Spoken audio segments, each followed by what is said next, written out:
Invert the auxiliary, the subject, as always. So, have you eaten? Eat, ate, eaten. And has she moved? Okay, so these are the examples of how you formulate the present perfect.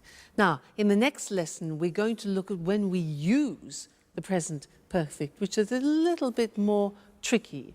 But now let's go back and see what's happening to our friends. Jack arrives home and he's very tired. Let's go and join them. Bye.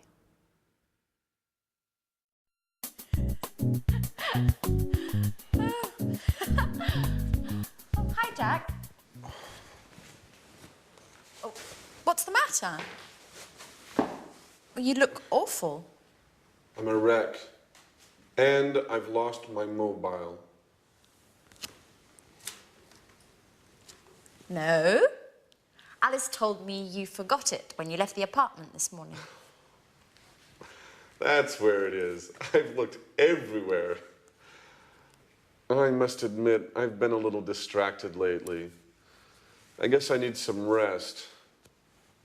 You know, I haven't had a holiday since they transferred me to London. Oh. Okay, well, relax a little now. Kimberly is showing me some photos of a party they had at university last month. I've never seen such funny photos. Hey, this is a picture of the Faculty of Economics.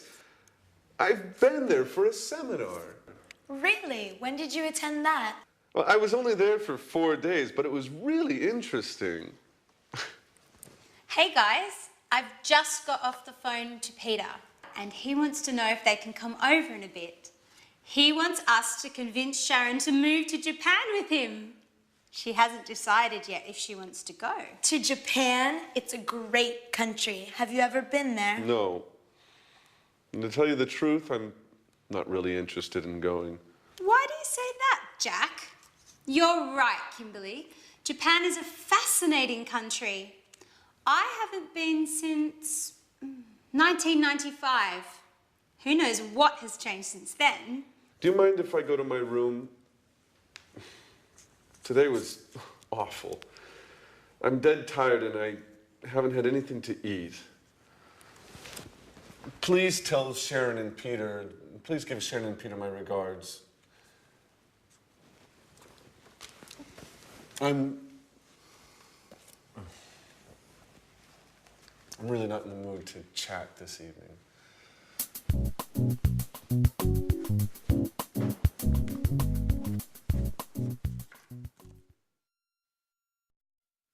Jack, I haven't had anything to eat yet. That's just an excuse. But it's interesting for us because he used the present perfect with yet. I haven't had anything to eat yet. And in this lesson, I want to help you understand when we use the present perfect. Okay? Now, remember when we studied the past tense, I gave you an acronym, this, oil, way, on, in, last, when, ago, yesterday, because we use the simple past with definite time in the past. Well, I have another acronym for you to help you with the present perfect, and here it is. Genie. Now, these represent time words which are indefinite. They describe indefinite time. So can you guess what they are? J. J is just. I have just seen him means like 2 seconds ago, just now, recently. Just. This one here. England. Used in questions, it's ever. Okay, so have you ever been to England? Ever means sometime in your life. All right, so ever. Next one, A. I've already seen it. Already means something that you have done. It's something that is finished in the past. I've already seen it. Okay? This one here is the opposite of this. Ever, never. Good. I have never been to England. Just, ever, already, never, and this one, that's what Jack said. I haven't eaten yet. Yet means an action which hasn't been completed. So yet. I want to look at these on the screen with you now and see where we put them in the sentence, because that's important. Just, ever, already, never, yet. There they are. You see them written, just, ever, already, never, yet. So, they are indefinite time words. Look at them in the sentence. I've just come. Do you notice where it is? It's before the past participle. After the auxiliary, before the past participle. I've just come. Second example, have you ever been there? Ever is before the past participle. Great. He's already gone. It's before the past participle. And I've never seen them before the past participle seen. So just, ever, already, and never are before the past participle. Look at the last one. I haven't finished yet.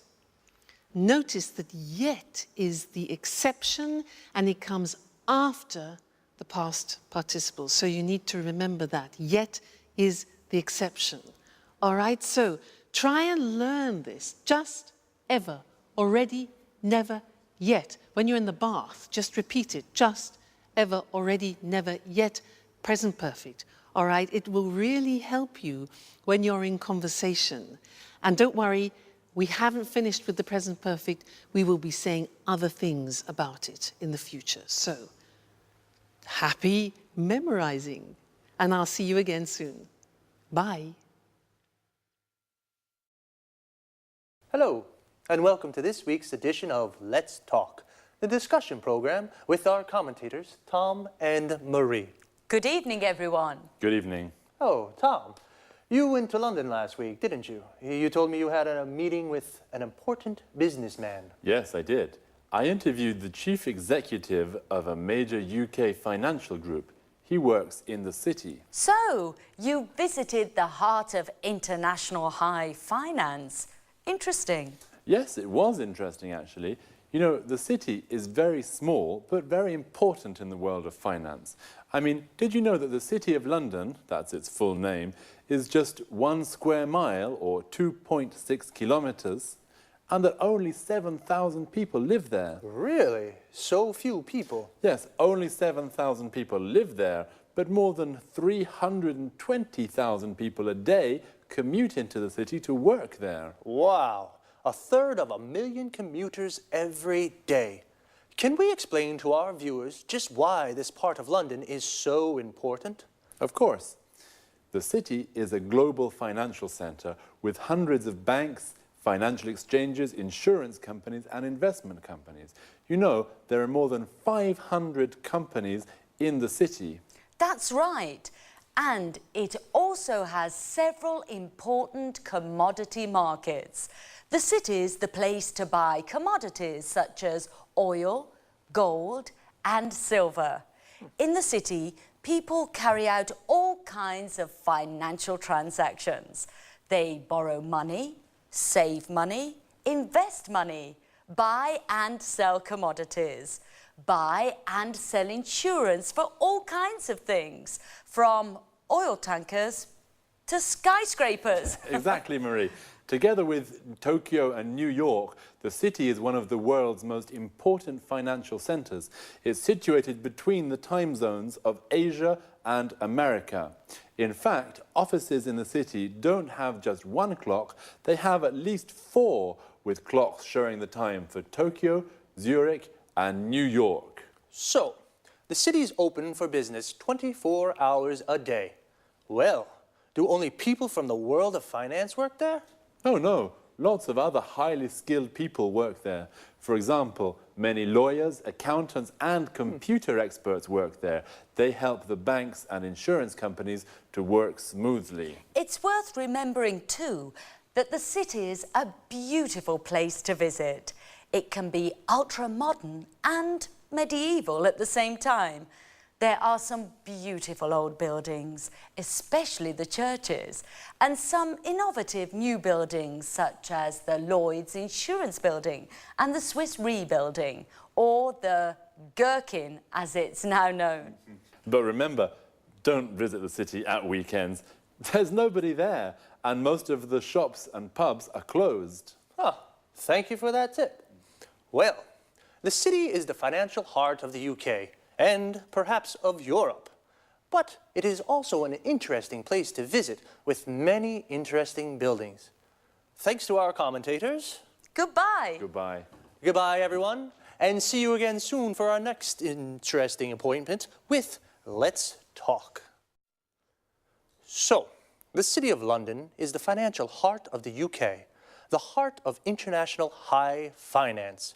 We say a thing or a place is the heart of something, we mean it is the center.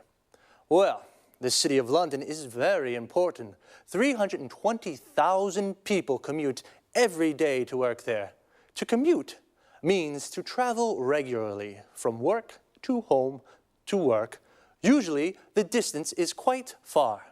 A person who does this is called a commuter. The city is important because it's full of financial institutions. For example, insurance companies. These are companies that insure people or property. This means they guarantee against loss or damage. Now, most people have car insurance. You pay your car insurance every year, and if you have an accident, your insurance company pays for the damages. Hopefully. Going back to the city, there are investment companies, companies that buy shares of other companies to make a profit. And there are several commodity markets. Several is more than two, but not many. A commodity is a product that you can buy and sell in large quantities. Coffee, oil, gold are all commodities. The place where you buy and sell commodities is called a commodity market. And of course, there are lots of banks in the city. A bank is an institution that carries out financial transactions. To carry out means to do. Financial transactions are the things you do with money. Some examples are, you can borrow money. To borrow means to take and then to give back later. You can save money. To save means to keep secure. The bank keeps the money for you. You can invest money. To invest means to buy something or put your money into a company to have a financial return. People invest money to make more money. See you again soon. Good evening to all viewers, and welcome to this week's edition of Let's Talk, our discussion program with our expert commentators, Tom and Marie. Good evening, Eric. Good evening. Well, according to the data from the latest European Conference on Migration, the number of migrants arriving in Europe has increased enormously over the last 5 years. EU politicians are divided on this issue. Some of them believe that migration is a bad thing and causes lots of problems. On the other hand, other politicians maintain that migrants contribute to the developing of the economy. Could I ask what you think about these issues? Well, in my opinion, migrants don't help our economy. On the contrary, they take jobs from local people and push down pay rates for both unskilled and skilled workers. In fact, migrants are often paid less than the legal minimum wage. I'm afraid I don't agree with you, Marie. Many employers use immigration to plug labour shortages, for example, in agriculture. Farmers employ thousands of Eastern European workers to pick their crops, as they can't find local workers to do the work. Oh, that's true. In addition, there are low birth rates in most European countries, particularly in Spain and Italy. The economies of these countries need more workers, especially for difficult jobs that local people don't want to do. Exactly, and it's important to remember that migrant workers contribute to the economy because they pay taxes. Well, this only happens if migrant works legally. Unfortunately, many migrants come into Europe illegally. You're right, Eric. They come in illegally and they often form an underclass that doesn't have access to healthcare and education. That's why they sometimes get involved in criminal activities. I think some immigration is okay, especially if the immigrants are asylum seekers or refugees who can't return to their home countries. Apart from this, I think European governments should put a stop to immigration.